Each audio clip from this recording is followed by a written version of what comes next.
So hello everyone, welcome back to another video. তো আজ একটা বড় আপডেট নিয়ে তোমাদের সাথে আপডেট শেয়ার করব। তো প্রথমত তোমরা সকলেই জানো যে এই বছরেরই দুর্গাপুজোর সময় দেবদার রঘু ডাকাত সিনেমাটা আসতে চলেছে, এবং রঘু ডাকাত সিনেমাটা আসার বেশ কিছু মাস আগে দুর্গাপুজো দুর্গাপুজোর আগে মানে গত বছরের দুর্গাপুজোর আগে একটা শুটিং শুরু হওয়ার কথা ছিল একটা সিনেমার।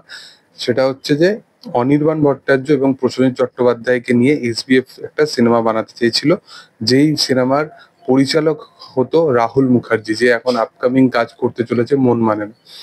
তো রাহুল মুখার্জির এই প্রজেক্টটা পুরোপুরি সেলফ হয়ে যায় তখন, মানে টেকনিশিয়ান এবং আর্টিস্টের মধ্যে একটা মতবিভেদ হতে দেখা যায়। সেখানে আমরা অনির্বাণকে উপস্থিত হতে দেখতে পাই, এবং অনেক জায়গায় এই জিনিসটা শোনা যাচ্ছে যে কোনো রকম ভাবে যেন টেকনিশিয়ানরা প্রবলেমেটিক কোনো সিচুয়েশন ক্রিয়েট না করে ফেলে রঘু ডাকাতের শুটিং চলাকালীন। বাট আমার মনে হয় যে এই ব্যাপারটা বা এই বিষয়টাই পুরোপুরি আমার মনে হয় যে এটার কোনো প্রবলেমের কারণ নয়। কারণ অনির্বাণকে তো এখন মাল্টিপল চরিত্রে আমরা প্লে করতে দেখতে পাচ্ছি। অনির্বাণ আগামী দিনে তো অনেকগুলো প্রজেক্টের সাথে অ্যাসোসিয়েট আছে। তো এই জিনিসগুলো, এই আপডেটগুলি একদম সঠিক নয়। এটা হচ্ছে প্রথম কথা।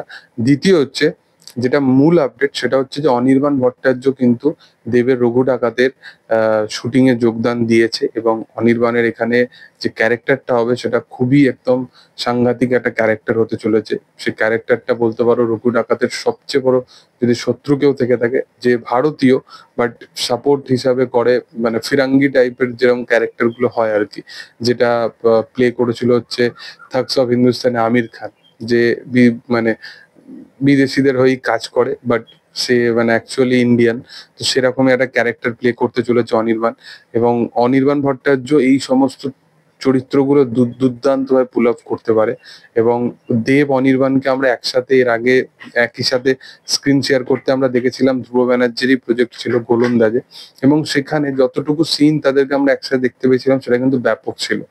এইখানেও কিন্তু সেটাই আশা করা যাচ্ছে, এবং এখানে তো অনির্বাণের যে ভূমিকাটা সেটা খুবই ইম্পর্টেন্ট একটা ভূমিকা সে প্লে করতে চলেছে।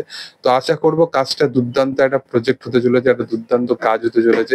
অলরেডি এই সিনেমার গান সমস্ত কিছু খুবই ল্যাভিশ স্কেলে শুট করা হচ্ছে, এবং এই গানটা এই সিনেমাটার পুরোপুরি কিছু কিছু শুটিং দৃশ্য আছে যেগুলো কিন্তু তারা আউটডোরে শুট করার ভাবনা চিন্তাও করে রেখেছে। দেখার যে সেটা কত তাড়াতাড়ি তারা কতটা কি করতে পারে। মা কালীর গান আছে এই সিনেমাটার মধ্যে। তো এই সমস্ত আপডেট যতটুকু তোমাদের সাথে পারি আগে শেয়ার করতে, তো অবশ্যই তোমাদের সাথে শেয়ার করি। তবে তোমাদের কি বক্তব্য এই বিষয় নিয়ে সেটা তোমরা অবশ্যই কমেন্টে আনতে পারো। ভিডিও যদি ভালো লেগে থাকে অবশ্যই চ্যানেলটাকে তোমরা লাইক করো, শেয়ার করো, সাবস্ক্রাইব করো, এবং পাশে থাকা বেল আইকনটা অবশ্যই প্রেস করে দিও। Thank you all, by.